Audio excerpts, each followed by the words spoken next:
a bit of coffee and driving this car. It's a service car. It's a car full of tools and screws and bolts and wrenches and items. And it's noisy. It helps me to feel relaxed. Somehow, maybe it's the seat. Maybe the seat is better than my own truck seat. I'm not sure. But it feels the right setup for me to do energy healing, to think a bit deeper. And I'm going to share a couple of thoughts. Even they sound silly, they sound obvious, stupid, it doesn't matter. I'm still going to share. Where is no love in the heart, there is no God. A kind of a known thing amongst the religious people, religious, spiritual people. What means that? And a continuation of that is that where is no God, the devil comes in. And I'll try to make it short since I'm heading to the office. Usually I record about half an hour. Just talk, and like I said, oh, it's an unhappy dog owner in East Indian walking the dog, but he has an angry face and he pulled the dog hard on the leash. Of course, the dog went, ah! Poor dog. If that angry type of attitude stays on this guy's mind till he dies, probably he'll end up into a place. It's a virtual place. The same thing is here. It's a virtual place that makes us, through the five senses, to senses is so freaking real. You think it's like oh yeah, it's a hard nose, it's like ears and stuff. So the mind is being fooled to make us believe that this is a real thing. And that's my neighbor. That's weird. How come my neighbor is here? And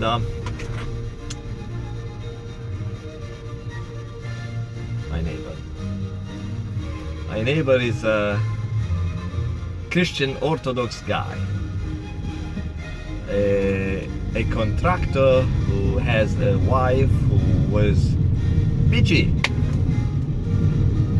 and his business was not doing good. He was overworked, he gained weight, even now he has some belly. And one day I had a chat with the wife.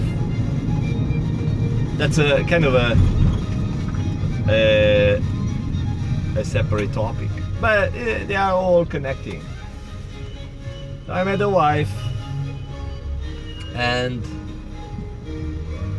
I said the man needs love and encouragement, especially when they do a business. They need someone to support them on their journey. If you keep bitching at him,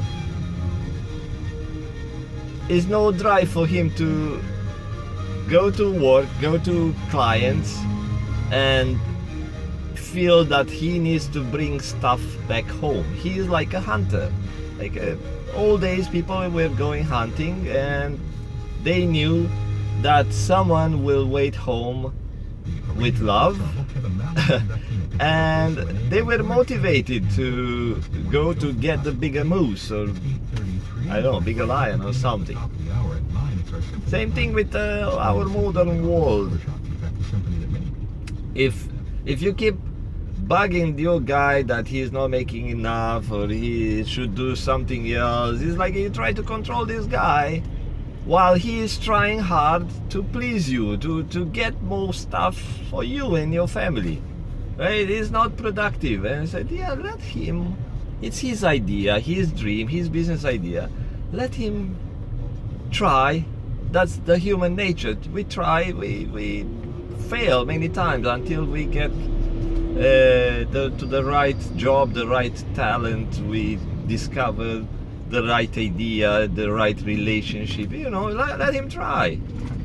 And he will give up. If it's too much for his mind and body, he will give up. He'll try something else. But for now, give him a chance and show him support and love, and respect him as a guy.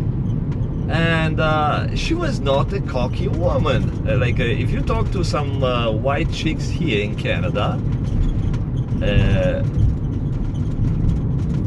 because they think that they have the rights, whatever right, woman rights movement. I mean, I totally support equal rights, but I do not support overtaking other people's rights. If you're a guy, you are still under the same type of God's umbrella.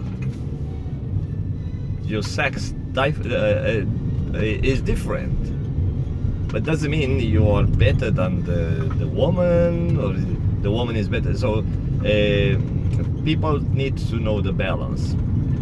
And so she was a nice woman, one of those, like I said, Christian believers or something. And she looked at me. I'm just a neighbor. I'm not a guru. I'm not a saint. I'm not Jesus. I'm not someone who people should say, yes, you're right or something. No, I'm just like the neighbor. And she looked at me and she said, yeah, I think you're right. Yeah.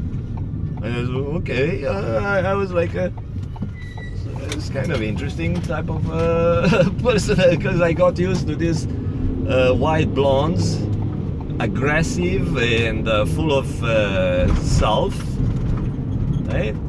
And after about a year, I saw this guy smiling.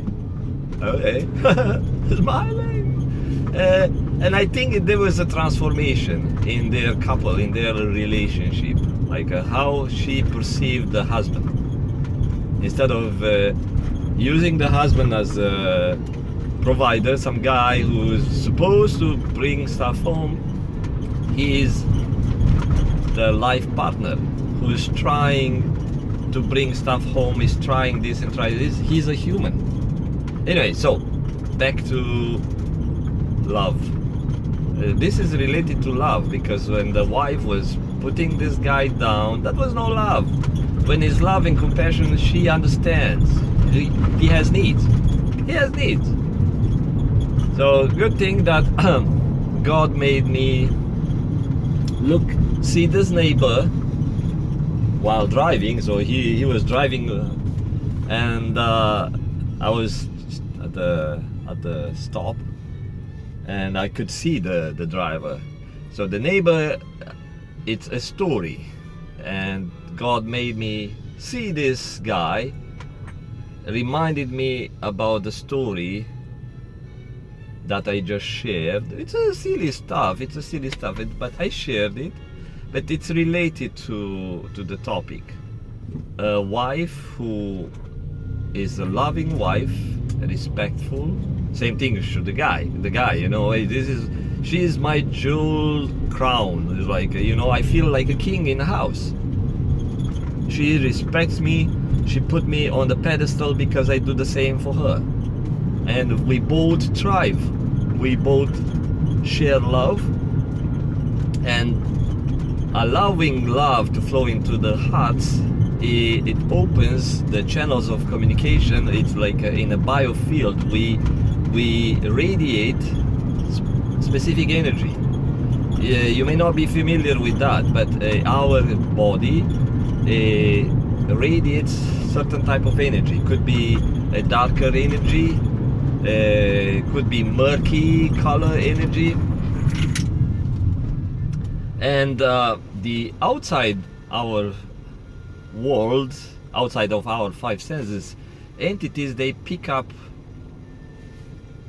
since they are in an energy form, they detect our biofield, and they detect where is love, where is fear, where is hate, and you attract this type of energy entities around you according to what you put out, what your vibe.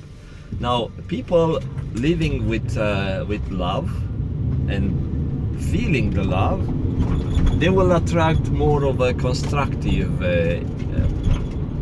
invisible energies. You don't have to believe this bullshit. It's just bullshit. I'm just making stuff up, right? So it's like for your entertainment. But if you are a spiritual person, you get what I'm saying. And I'm not talking to those who are all into crystals and tarot and magic and gaining powers. And no, I don't talk to those people. So where is love, there is a connection to God, and God will give you some sort of a helpful hand, will assist you in your life journey. Where is no love, guess what? The fear settles in. Why? Because that's the system here. You go through life challenges. It's not like you're being put in here to live like a king. There would not be a growth into this game or virtual reality system. So we need fear, we need challenges, we need, don't need fear, sorry. We need kind of experiences and some hardship, so we grow. That's kind of the game is going on here.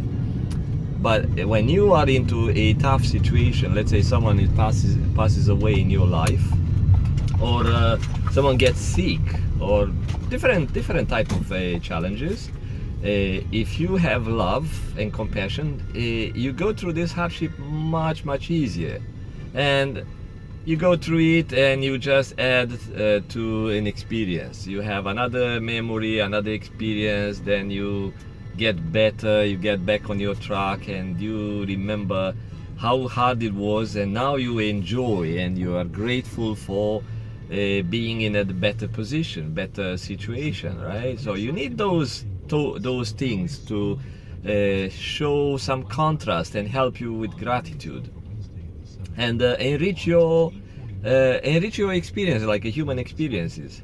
Now, if you allow the fear emotions to settle in, now what happens? It pushes out love, because there's not much room in your mind. Love, fear. So the brain, as a computer system, is limited at processing one emotion at a time. I mean, you can have multiple emotions, but the way the brain is sensing and is processing the information is like a one at a time. And it's a medical fact. It's not like I'm not making up stuff. So I just got to work, so I have to finish the video.